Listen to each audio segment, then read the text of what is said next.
Shalom, selamat pagi Bapak Ibu serta saudara-saudari yang saya kasihi di dalam Tuhan Yesus Kristus. Dengan penuh sukacita di dalam Tuhan, kembali saya menyapa menjumpai Bapak Ibu Saudara semua melalui program Motivasi Pagi. Firman Tuhan pada pagi hari ini terambil di dalam 2 Korintus 9 ayat yang ke-7 yang berbunyi demikian. Hendaklah masing-masing memberikan menurut kerelaan hatinya, jangan dengan sedih hati atau karena paksaan, sebab Allah mengasihi orang yang memberi dengan sukacita. Amin. Bapak Ibu Saudara terkasih, pagi ini kita akan membahas firman Tuhan di bawah tema motivasi dalam memberi. Bapak Ibu Saudara terkasih, apa yang ada di hati dan benak kita ketika kita mendengar kata memberi? Sesungguhnya ada banyak motivasi yang bisa muncul di saat kita memberi. Baik ketika kita memberi kepada orang yang kurang mampu, memberi sumbangan, atau bahkan di saat kita memberi persepuluhan sekalipun. Tidak jarang kita menemukan adanya orang-orang yang memiliki agenda-agenda tersembunyi ketika melakukannya. Bagi mereka, memberi tidak ubahnya seperti sebuah hitungan bisnis. Mereka melakukan perhitungan untung dan rugi, memberi dengan harapan agar Tuhan memberi mereka lebih lagi. Buat apa memberi jika tidak menguntungkan saya? Itu menjadi isi hati mereka dan menjadi dasar ketika memberi. Para sahabat yang dikasihi Tuhan, dalam Maleaki kita membaca kata-kata Tuhan seperti ini. Bawalah seluruh persembahan persepuluhan itu ke dalam rumah perbendaharaan, supaya ada persediaan makanan di rumahku, dan ujilah aku, firman Tuhan semesta alam. Apakah aku tidak membukakan bagimu tingkap-tingkap langit dan mencurahkan berkat kepadamu sampai berkelimpahan? Malaki 3 ayat yang ke-10. Para sahabat yang diberkati Tuhan, ini memang janji Tuhan yang akan membuka perbendaharaannya untuk dicurahkan kepada kita sampai melimpah-limpah jika kita memberikan persepuluhan. Namun ayat ini juga jangan diartikan sepihak saja, karena motivasi di balik memberi merupakan hal mutlak yang harus kita perhatikan baik-baik. Sebagian orang mengambil ayat ini hanya untuk menguji Tuhan, apakah nantinya mereka dilimpahi berkat atau tidak. Jika tidak, maka mereka pun tidak lagi memberi. Ini artinya mereka melakukan perhitungan bisnis untung dan rugi dengan Tuhan, sesuatu yang sangat tidak pantas untuk dilakukan. Bapak Ibu Saudara yang dikasihi dan yang diberkati Tuhan, Paulus mengingatkan kepada kita demikian.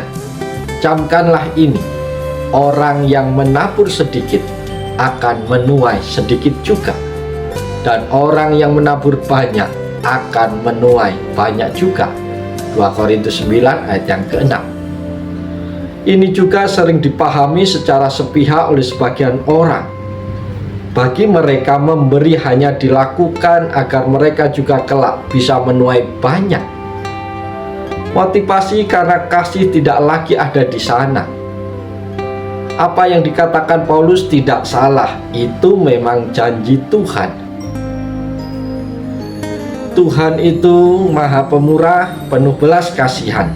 Tuhan tidak berhitung untung rugi ketika memberkati Bapak Ibu dan saya. Bukankah di saat kita masih belum lurus pun Tuhan tetap memperhatikan kita? Dan bukankah di saat kita masih berdosa, Tuhan justru mengutus Yesus untuk membuka jalan keselamatan? Jika Tuhan berlaku seperti itu, mengapa kita justru berhitung untung dan rugi kepada Tuhan? Ayat dalam 2 Korintus di atas tidak bisa dipisahkan, berdiri sendiri, dan diartikan sepihak saja. Sebab dalam ayat berikutnya Paulus melanjutkan, hendaklah masing-masing memberikan menurut kerelaan hatinya. Jangan dengan sedih hati atau karena paksaan, sebab Allah mengasihi orang yang memberi dengan sukacita. Ayat yang ketujuh, memberi haruslah disertai dengan keikhlasan, kerelaan hati, bukan karena keterpaksaan atau agenda-agenda lain yang lebih buruk. Tuhan mengasihi orang-orang yang memberi dengan sukacita, dengan sukarela. Kembali dalam surat Roma, Paulus berkata, siapa yang menunjukkan kemurahan, hendaklah ia melakukan dengan sukacita. Roma 12 ayat yang ke-8. Berulang-ulang penekanan dalam memberi kita dapati dalam banyak bagian. Itu artinya masalah motivasi yang benar dalam memberi adalah sangat penting. Saudara-saudara terkasih, motivasi dalam memberi sungguh penting untuk kita perhatikan baik-baik. Kita perlu memeriksa hati kita di saat kita memberi. Apakah benar sudah berdasarkan kasih tanpa mengharapkan apa-apa, atau kita masih pamrih dengan memiliki tujuan-tujuan terselubung di balik semuanya itu. Benar Tuhan menjanjikan berkat-Nya melimpah di saat kita menabur. Bapak Ibu yang dikasihi Tuhan, berhubung ini merupakan janji Tuhan, maka sebenarnya tanpa kita tuntut pun Tuhan pasti akan memberikannya. Apa yang perlu kita jaga justru sikap hati kita di saat memberi.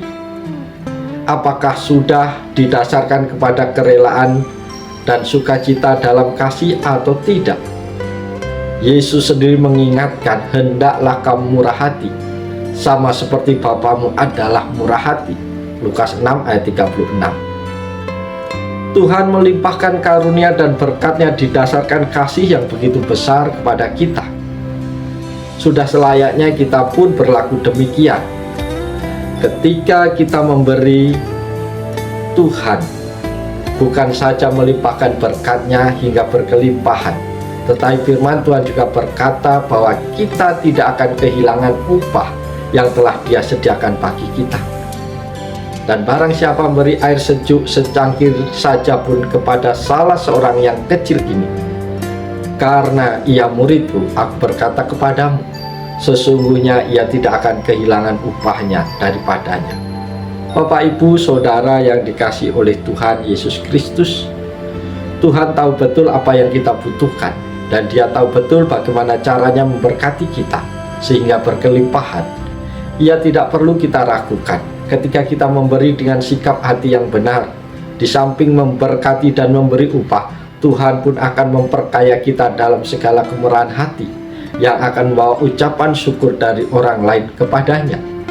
Memberilah dengan dasar kasih, dengan kerelaan, bukan dengan keterpaksaan, dan dengan penuh sukacita, dan semua berkat itu akan mengalir dengan sendirinya tanpa perlu kita pikirkan.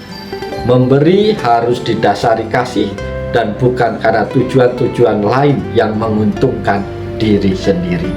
Biarlah firman Tuhan pagi hari ini menolong, memberkati, memotivasi kita untuk bisa memberi dengan kerelaan, dengan penuh sukacita, maka Tuhan akan memberkati kita semua. Oleh sebab itu, selamat pagi, saat berkarya, Tuhan Yesus menolong, Tuhan Yesus memberkati Bapak Ibu Saudara hari ini, besok, sampai selama-lamanya. Haleluya. Amin.